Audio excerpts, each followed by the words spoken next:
Nigeria is long overdue for a fresh national petroleum policy in light of the current realities in the industry.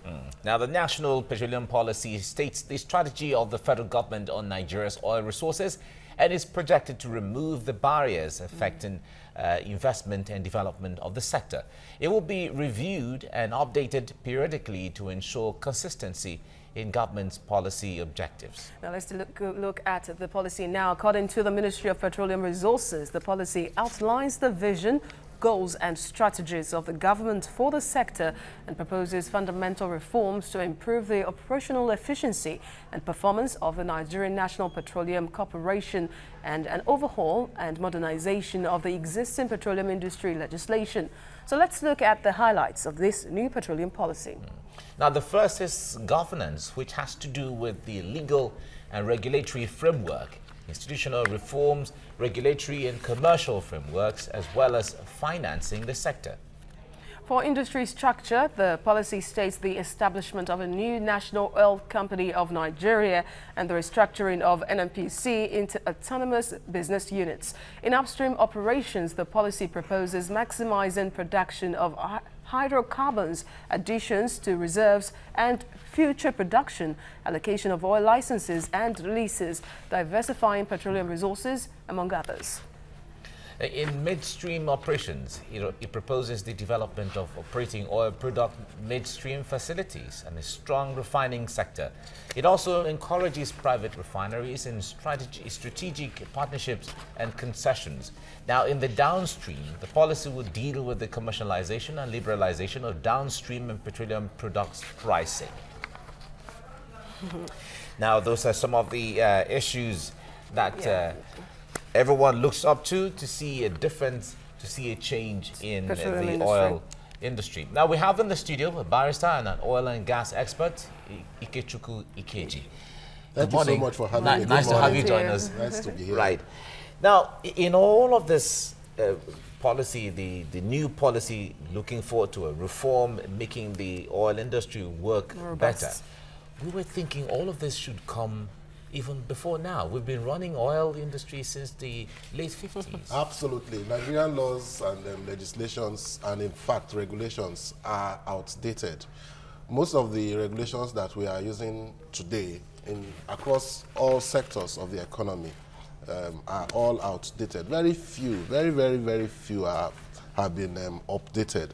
One of which is the PIGB bill, which actually encapsulates the policy statements that you have just read out. But it's yet to be signed into law by the president. Neither has the National Assembly vetoed representatives to enact it into law. So it's high time we faced the reality. Times are changing. Times are evolving. As at today, government involvement in business is an aberration. It's a known anomaly. And so it is necessary that this policy that tends to take governments away from business should be encouraged and should be pushed. I'm surprised that the PIGB bill, the first, that is the governance bill, which has to do with the structure and institutional framework of the petroleum industry, has not been signed by the president. We are wondering exactly what is holding it back. We think that though the PIB as a whole ought to have been passed, it's been on the table for 17 years today, but that they accepted to pass the PIG bill just for governance, structural reform of the petroleum industry. Fine and good, let's take that away and face the rest. We also have the commercialization process. That is to say, how getting the companies, the National Oil Company, where NNPC will just be a shareholder in that company, getting it to kick off. We still have it on board, and the earlier we start attending to that issue, the better. One of the points of this policy is that it will provide a leveled playing field between state-owned enterprises and private sector. But Are you hopeful really that government of the day or subsequent government in Nigeria, knowing how things worked per time in the past, would stick to this and not favor some over the others? History tells us otherwise. For example, there's a whole lot of powers residing in the minister and the president. The president has a discretionary power, whatever that means, to issue licenses or to do all sorts of things under the proposed bills and under the proposed legislation.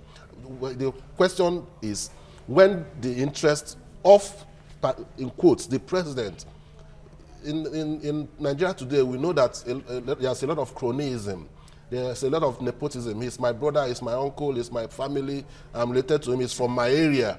It plays a whole lot in how activities in the public sector play themselves out. So where the president's or his people's personal interests are involved, how, like your question would ask, how do we manage it? How do we manage it? When it is in conflict with private investment interests, how do we manage it? It's a very tough call, and I think that we can only hope for the better.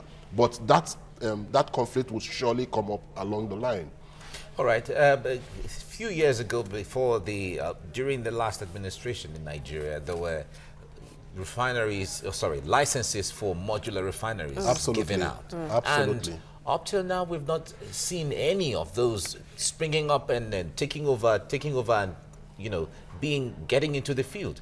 We hear government is trying to hasten the largely depending on a private company now to hasten up its own the construction. reason is easy. Importation of refined petroleum products is a whole lot more profitable.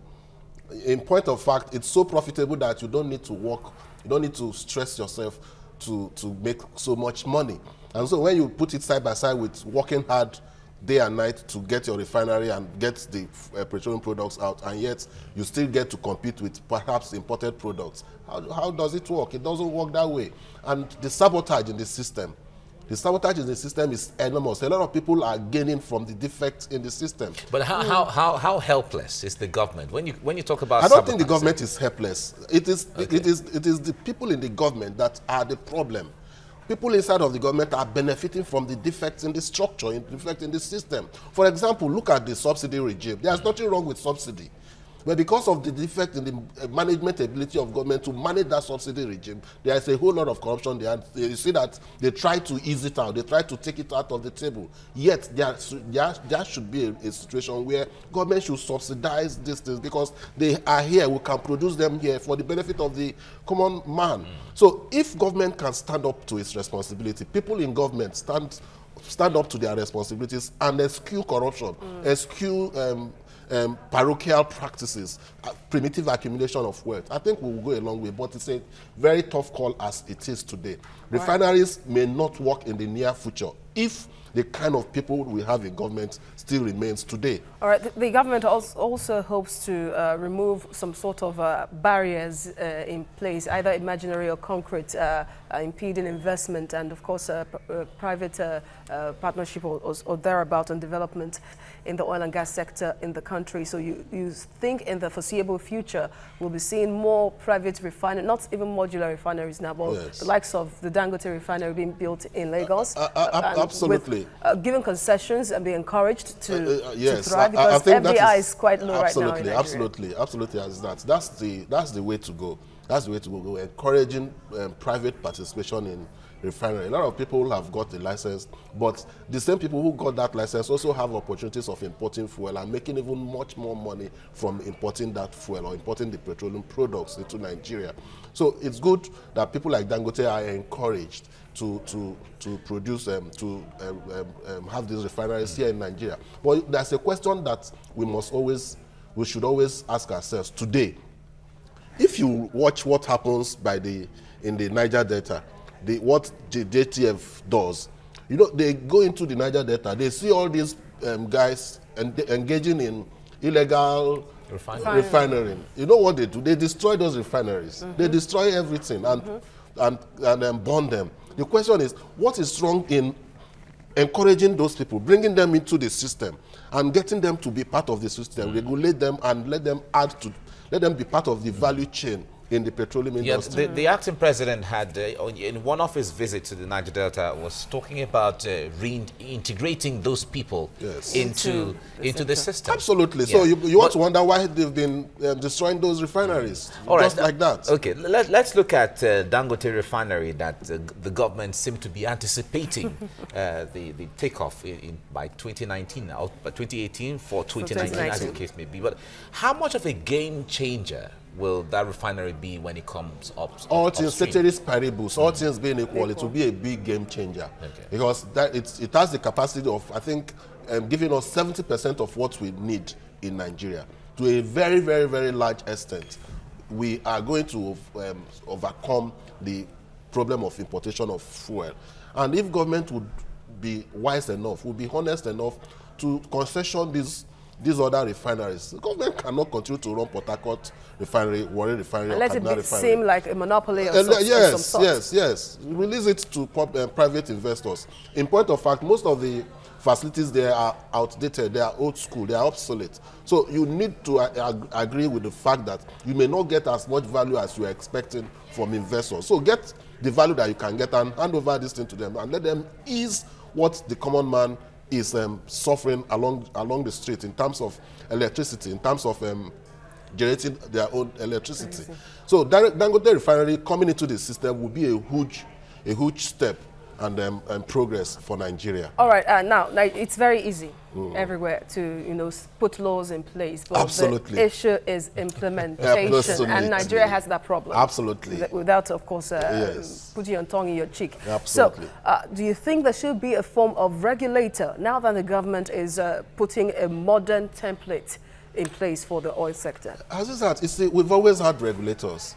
One of the biggest problems in Nigeria today is regulation. Across board, in the banking sector, in the communication sector, in the oil sector, or in the educational sector, in the health sector, the problem of Nigeria today is the regulators. The regulators are not up to speed with what they should do. We have always had regulators. In the petroleum industry, we have the DPR. They have always been there. And you see that these same things still continue to happen even while they are there. So regulation, in my view, still has to do with attitudinal change of those given the responsibility of regulating.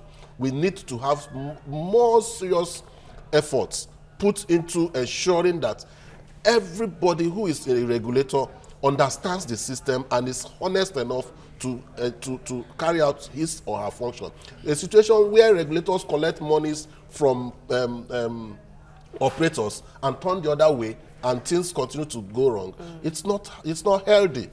And but that happens today. So yes, government needs to buffer up its regulatory strength, but it does not just lie in using laws, like you said, writing down documents, writing down policies on how to go about regulation. It's in accepting the fact that there is a defect in implementation and a reorientation of the process, a reorientation of the institutional processes, institutional structures to ensure that regulation works. If regulation works, every other thing would fall into place. All right. Now, Nigeria is still talking and discussing the issue of diversification.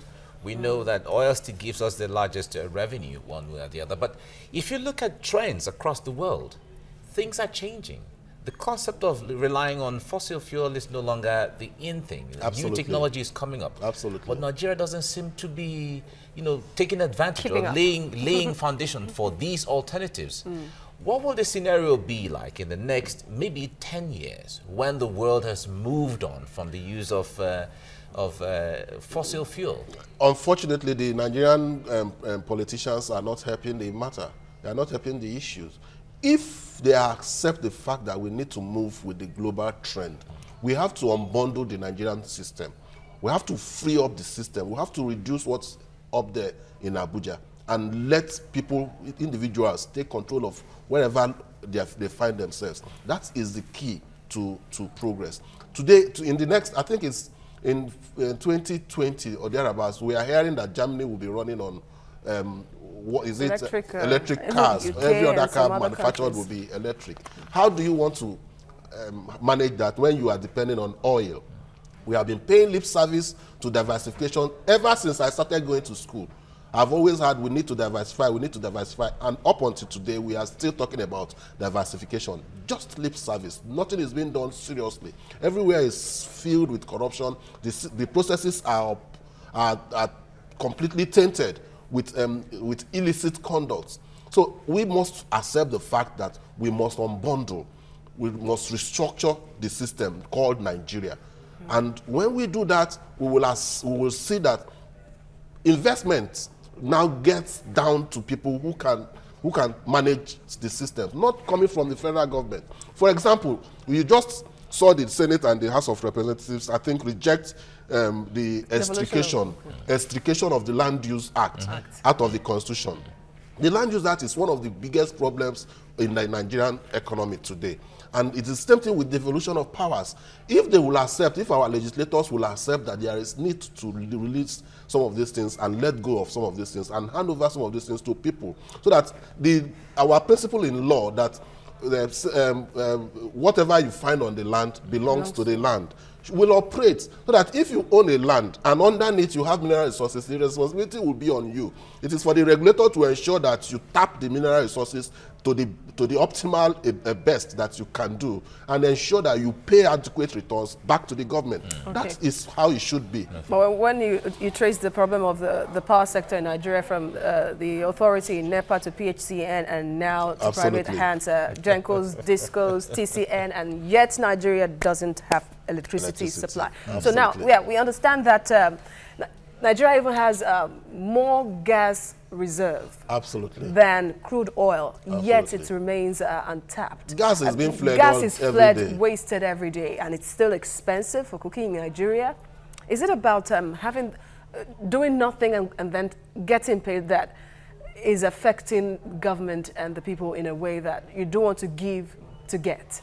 You see, it is the people inside of the system that cause the problem. I am a player. I'm a lawyer inside of the petroleum industry. I know what obtains. I represent a lot of petroleum companies, and I know what happens in the system. Some of these things are just simply results of sabotage of the system. People know what to do. People inside of the system know what to do. They know the signatures, the documents to sign to ensure that things change. But they will not do that. They will not sign those documents. Gas flaring is a big problem today. They know we have engineers, we have petroleum engineers, we have geologists, we have all manner of professionals inside of the regulatory agencies in the Nigerian petroleum industry. They know what to do to curb gas flaring and turn it into economically viable prospect for Nigeria. But what do we see? The people just take money, dollars, millions of dollars, and turn the other way. All they need is to fill in their pockets, and whatever happens to the corporate survival, corporate economics, so be it. That is our reality.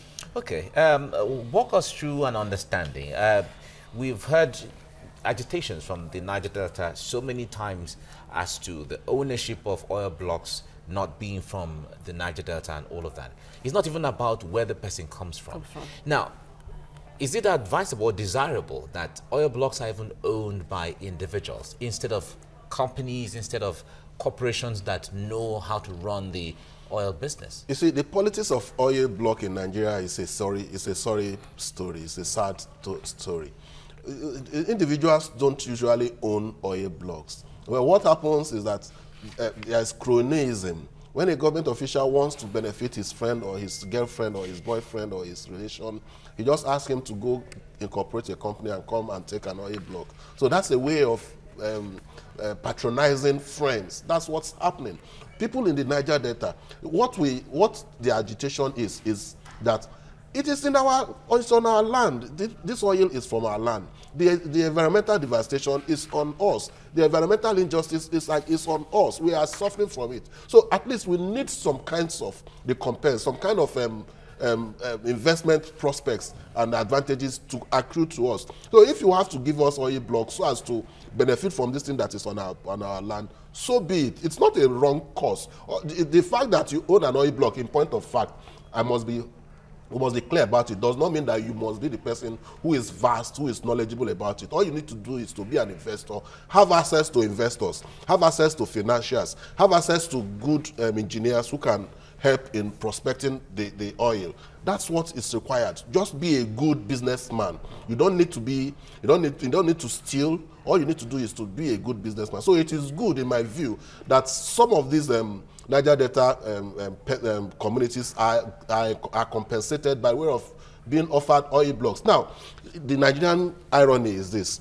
We have the Petroleum Industry Bill that has proposed a 10% host community funds from the profits of companies to the communities, host communities. And what is happening? It is one of the reasons that they separated the PIGB and kept it aside and passed it and left others, because they are still, as we are speaking, arguing as to who are the host communities. For goodness sake, you don't need to study English to know what a host community means. Neither do you need a soothsayer. When politics comes in, you find that they say that somebody who has a land and pipeline passes through his land, then you have become a host community. For goodness sake, if you have a refinery, the person in Kaduna becomes a host community. Whereas the person who is suffering it, who has the environmental destruction, devastation, person whose farm has been destroyed, person whose water has been destroyed, no fishery, is struggling to live up to his